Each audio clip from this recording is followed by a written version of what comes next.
Well, hello, it's Phil, and we are trying to get out of the way of this truck. Okay, the green light didn't change. We're heading down Route 1, we're heading down Route 17 west or north. We're heading towards 95. We're going to work. It is Tuesday, June 18th, 2024. It is 6:54 a.m. and I am late. I'm late. Why am I late? Well, I lost my keys in my house. Now, get this. My wife had a stuffed zebra, a little stuffed zebra she used to use as a keychain holder. And I never knew why she did that. I never made fun of her or anything. It just always cracked me up to see this great big zebra on the keys. And I've been going through this thing in the last, couple of years about every time I put my keys down, I forget where I put them. And then it dawned on me that's what she was doing. My wife was visually impaired because of her diabetes, and she was in the process of going blind. But she could see that stuffed zebra, and she could find her keys every time very easily. And I put that stuffed zebra on my keys. Just sort of like, my wife giving me a handshake and helping me out try to find my keys. So I've had that on my keys for about 2 months or so. Boy, oh boy, this dude is in a hurry. Let me get out of this guy's way. Go ahead, bro. It's all you. Go ahead. Go. It's all you. That guy in that silver car was trying to destroy my car. Alright. So, anyway, I lost my keys. I lost my freaking keys, man. I looked over that house for a solid half hour this morning. I said, I'm looking for that little stuffed zebra, because if I see that little stuffed zebra, I'll see my keys, right? Well, I didn't see that little stuffed zebra anywhere. I'm like going, this is the craziest thing. And I did entreat the Lord. I did ask God. I said, hey, God, can you help me find my keys? And I didn't find my keys. It's not God's fault. There's a lesson in this. I don't know what it is. I did not go home and get drunk or anything like that. I did not do any drugs. I pretty much went to Walmart and I picked up some bread. I picked up some decaf coffee. And I picked up some trailer lights from my trailer. I got to look at those and see if they're LEDs. If they're not LEDs, I'm going to return them. But I brought all that home, and I sort of went inside, and I wasn't really feeling too good. I just, I don't know. I didn't get into it, what I did earlier in the week on Sunday. On Sunday, I did have like 3 craft beers because I just wanted to have a couple of beers, and it swelled my legs up, and I just can't drink. So there's 3 other beers I'll be either tossing in the trash or giving to my neighbor. I don't know. But so I wasn't feeling too good yesterday, and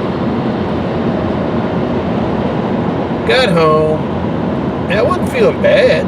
I mean, early in the day, I went by Golden Corral, and I ate a big breakfast and just stuffed my guts. But anyway, so it's been kind of a mess of a morning. It's just been a mess of a morning. So anyway, we're heading down 95 south, and I'm determined I am not going to be driving like a Looney Tune trying to get there. But the number one reason for the video is we're going to go down to Thornburg, and I'm going to show you the difference in experience of driving south from this right here. You can see how busy this traffic is. Now, this is later than I would normally get on the road, so This traffic's way heavier than what I usually deal with. But I'm sort of wedded to the 72 mile an hour speed because it's easy on my car engine. And these Honda engines, man, they loaf at 72. Like, I'm doing 72. Actually, I'm doing about 73, and my car engine's doing about 2,400 RPM. And I normally would back off to that, and it would be back off to about 72. It'd be between 22 and 2,300 RPM. And at that RPM, these engines will last forever, as long as you change the oil in them. I mean, it's just loafing. But you can see the amount of traffic here. Now, when we get down to Thornburg, I'm going to pull over onto Route 1, and we'll go down Route 1. And that's going to cost me about 5 minutes, and I'll be about 5 minutes more later to work. But I'm not worried about that. This day is shot to hell. When I get back home, I'm going to have to dig around my house, see if I can find that little zebra, and see if I can find my keys. It's just crazy, man. I haven't lost my keys like this in about 30 years. I'm doing a lot of stuff today. I slammed my face twice. I slammed into a pole, walked into a pole. I hadn't done that in like 25 years. I slammed my face into a door about a week ago, into a glass door. I hadn't done that in about 20, 30 years. And now I completely lost my keys inside my house. And I haven't done that in about 30 years. So it's been an interesting, haven't done that in 30 years kind of thing going on. So who knows? But as you can see, it's busy as hell here. And people are just, they're in a hurry. Everybody's in a hurry. Everybody want to get somewhere. I'm going to back off with this van because he wants to go, go, go. But this is when we get off on Thornburg, we walk away from all of this. Now, I don't normally, I would like to get off down here at Massaponax, but Massaponax involves about 15 stoplights before you get free. I think that's too many. I think it's like maybe 10 stoplights. But before you get free on Route 1. Now, if you go down to Thornburg, you get through that first light, and you make the left on the Route 1 South, and dude, you just roll. You just got to be careful. There are speed limits. It's 45. They do take 45 seriously, so the most I go in a 45 is 52. And they do take that 55 seriously, so the most I go in 55 is 65. Once you get over that 65 mark, they start looking at you. And I did get pulled over for doing 70. I came over a hill coming north 95 one day, and pretty young lady, county cop in a SUV turned around. I'd already pulled over. When I saw her lights came on, I saw her jam on her brakes, and she did a U-turn. I pulled over. And she came up to me and she said, "Sir, you know you were doing 70? I said, yeah, I'm sorry. And she says, what's going on? I said, well, I got off of work and had a rough day, and I did. I didn't lie to her. I said I got off of work, had a rough day. I was going to come up 95, but 95 was a mess. And I'm just trying to get home. And she looked in the seat. All my work gear was in the seat. And she knew I wasn't lying. And she cut me a break. She says, look, I'm going to give you a warning today, but you need to slow down. I said, yes, ma'am, I agree. I apologize. And she left, and I did not get back up to 70 miles an hour. And I did not. I took the warning as, let this guy in.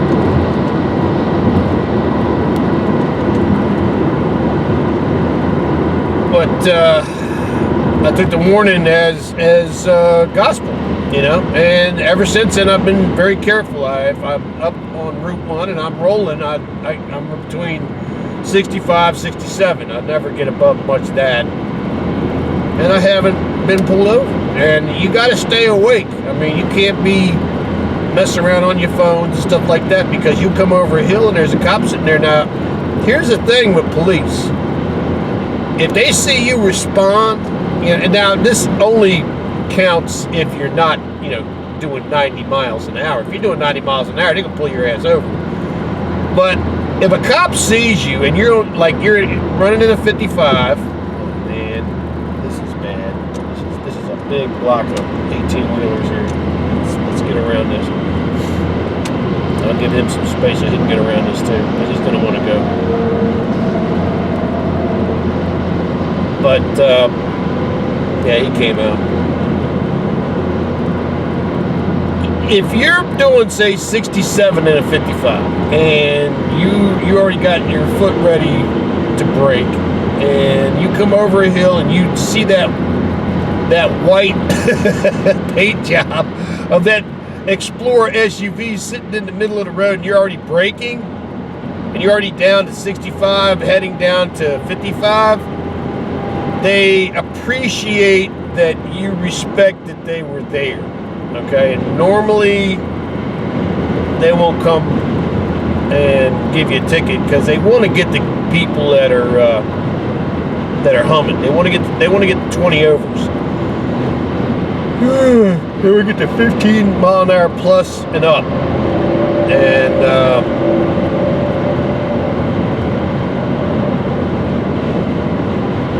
so I've had that happen several times too, where I've come over hills and the cops were sitting there and I hit my brakes, I slowed down, and they didn't come off and give me a ticket. And that's just being 10, no more than 12 over,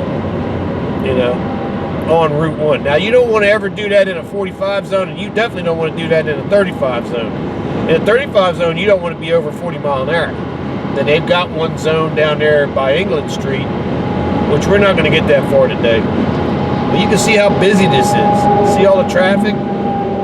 And the trucks I don't have a problem with. It's the private citizens who drive like maniacs. And occasionally one, out of 100 18-wheelers, you get one 18-wheeler where the guy is freaked out about his schedule and he's in a hurry. And you just let him go. I let people go. I don't like being a road blocker. But if I'm in the right lane, I'm not moving. If I'm in the right lane, I'm in the right lane. That's just the way that is. That's why I try to stay in the right lane. But you can see here we've got cleared. We got clear space ahead of us. You can't see it, but we got clear space behind us. We did clear all those 18-wheelers.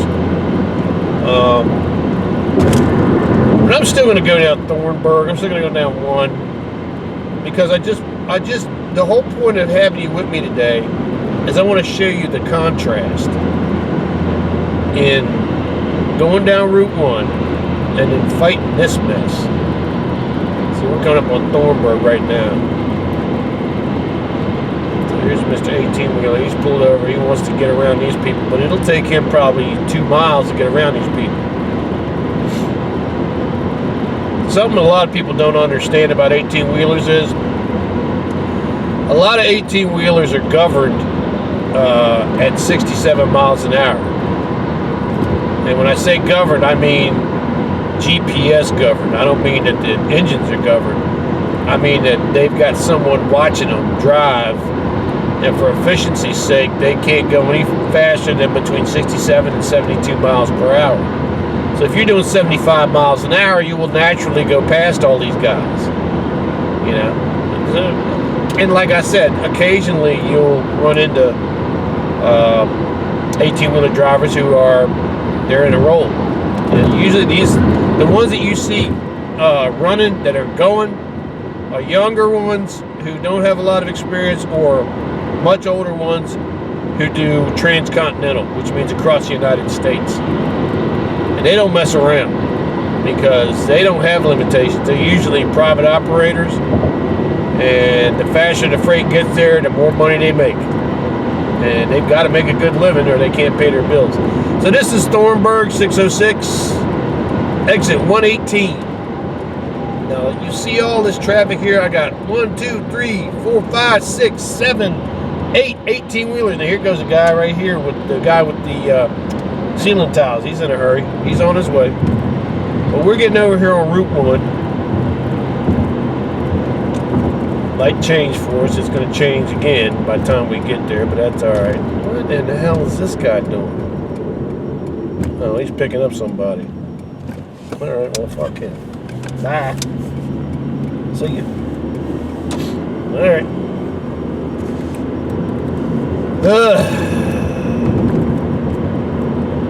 Never a dull moment. Gotta tell you, you gotta stay awake. You gotta have your eyes open. You gotta have your eyes forward. Don't be looking at your damn phone. And I mean, I do use Waze, and I do program it while I'm driving, which is not something you're supposed to do. But when I'm doing that, I'm usually popping like 3 buttons. I have my destination in the damn thing already programmed. So anyway, so here's one. They call it Patriot Highway. This light takes a little time. Well, we will be a little bit late. We'll be a half hour late when we get there. Oh well. I'm going to be real interested in where them damn keys are. Where did I hide those keys at? Because when I come home, I lock myself in the house. I lock the front door. I don't think I left the keys on my front porch. I did get in the house. I just don't remember where I put the damn keys at. But that is a challenge for when we get off of work. Today I gotta replace the bases on 2 adjustable height tables that are just not cooperating. I feel bad for the customer. These 2 tables have the same flaw. It's one of the legs does not go down all the way, and what happens with adjustable height tables is when the leg does not go down all the way but it still operates, it causes a computer conflict in the table. And if it's not enough of a computer conflict to stop the table from going up, one leg will go up more than the other leg, and that's what's going on with this. It's the strangest thing I've ever seen. It is a flaw that does happen. Thankfully, we don't see it that often, but this particular production run of adjustable height tables must have been bad, because this one customer has had this problem about 3 times in the past. And I don't know if it might be something wrong with their electric there or what, but anyway, we're going to get that fixed for them. And I got to fix a monitor arm that a bolt fell off the end of it, of the arm, and the arm drops down. It's just crazy. So this is where we turn on the Route 1. Now we start in a 45-mile-an-hour speed zone. And there's also this huge, brand new development. I don't know what this is. A brand new resort down here in Thornburg, Virginia, on Route 1 on the left-hand side here. And when you come down 95 South on the right-hand side. And this is a massive, it's going to be a bunch of hotels. I imagine that they're going to put a casino in here. But this is, I'm going to turn you a little bit. This is a massive development. This is going to be bigger. This is going to be one of the biggest developments. It's going to be like the size of MGM in Maryland. So, pretty interesting. But as you can see right here, now we're in 55-mile-an-hour zones. I'm going to take this up to about 64. 62 maybe. There you go. And here we are. And this is how it is all the way down to the King's Dominion exit where I get back on. And it's so mellow. It's so cool. I love this. This is so much better than fighting down 95. And I had a case where I could actually do some good. Let me do this. Let me do a little bit of sprints. Let me do a little sprints. Spritz. There you go.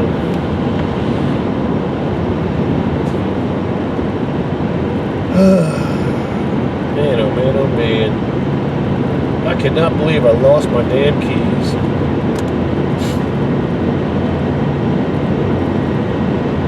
Okay, hope you see me. I turned my lights on. That's one thing you do want to do. You want to be seen. I turn my lights on when I come down this road because you're going in and out of darkness, and it makes your car kind of disappear. You're going in and out of shadow, and with the lights, especially when you go into shadow. Oh, my ponies, man. Yeah.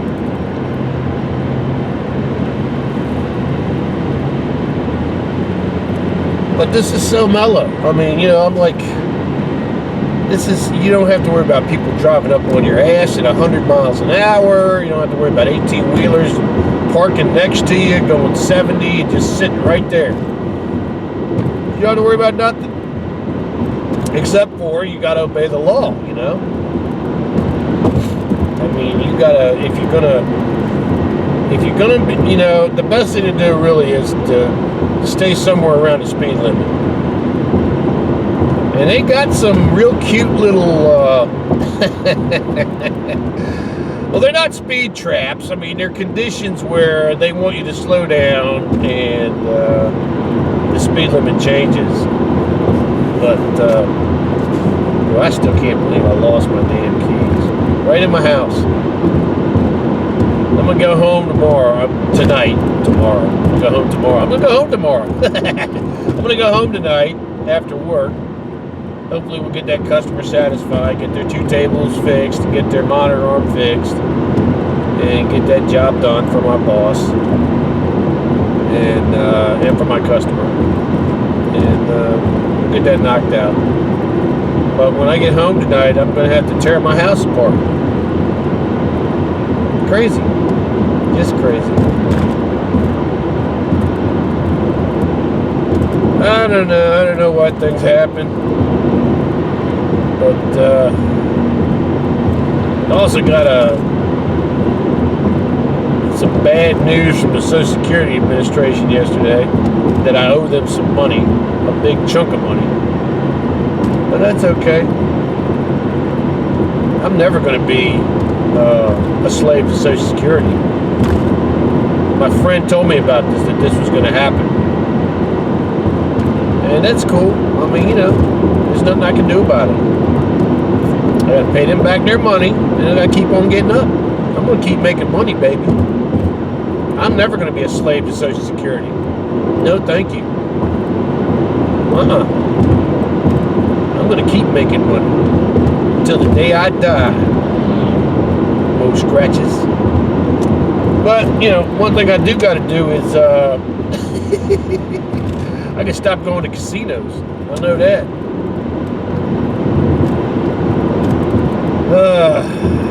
Famous last words, Phil.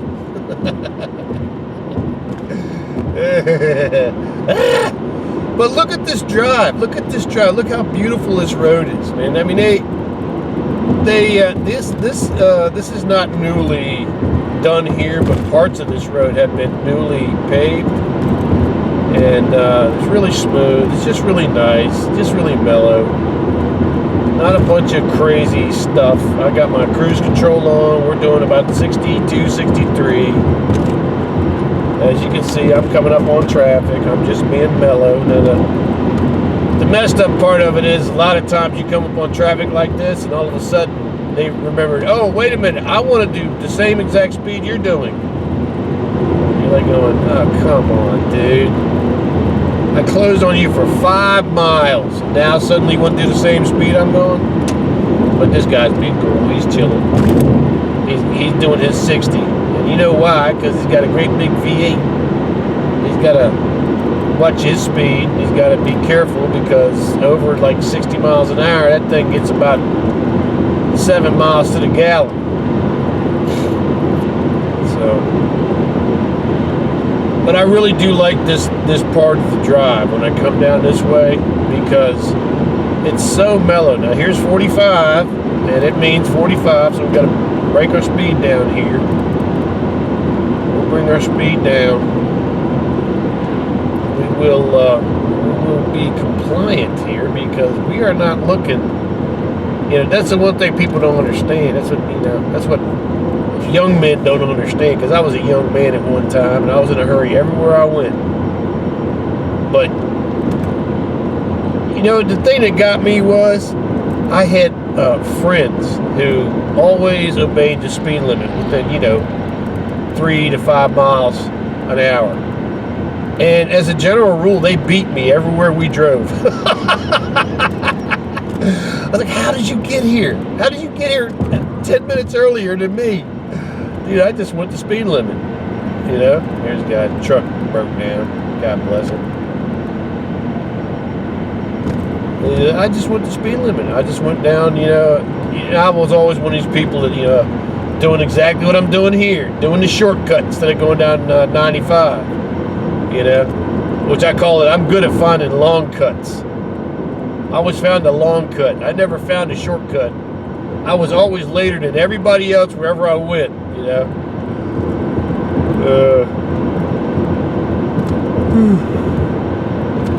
Get down to 35 here.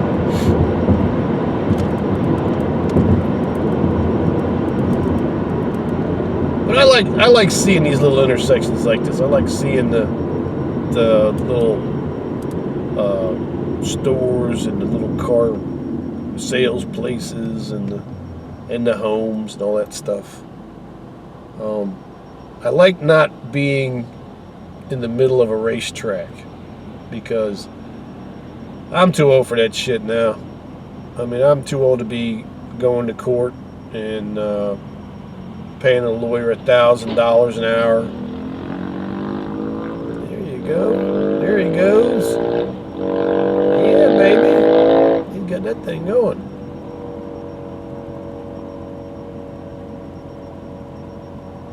I'd love to have a motorcycle. I just cannot. There's just no way I can put my body out here like that. People do not see motorcycles. They don't see them.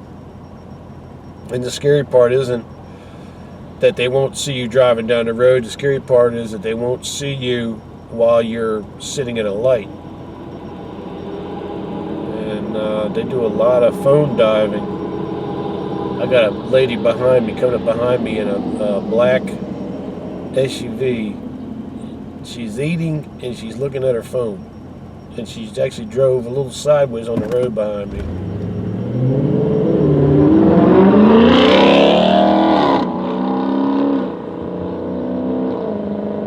You win. You win, bruh. You win the race. You win the race I'm not taking. I'm not doing. Now this stretch right down here is a 45 mile an hour stretch. All the way down here till they get to the 55 mile an hour zone. And I have seen them run radar here. They like to run radar in this stretch. So, like I said, 45 zones and 35 zones, they're pretty particular about it. They don't like you, the 35 zones especially, they don't like you blowing through them. So you need to watch out. And, this guy here, God bless him, I wish I could have a car like that. But if I had a car like that, Dodge Charger, that sounded that good, I wouldn't have my license for about 10 minutes. Because I love the speed. But, not anymore. Not anymore. There's just too much to lose, You can be in a real problem real quick about your ability to make a living if you don't have a license. So I lost my son-bitching keys. God darn it. Oh well. I forgive me. Gotta be in the house somewhere. I have no clue where they're at. They got a big stuffed zebra on them. Crazy thing, man. I have no recollection where they're at. I got home yesterday. I put the bread away. I sat down. Let's see. Oh boy, look at that hawk. Oh, that's cool as hell. That was a hawk. Now here's a 55-mile-an-hour speed zone right here. So once we get to this, we can put it back in the wind. Here we go. Put it back up to about 62. We'll just chill. And look at this. Look at this beautiful drive. And by contrast, 95 South is like the Road Warrior. I swear to God, it just reminds me. I mean, that has to be why the guy who made the Road Warrior made it the way he did.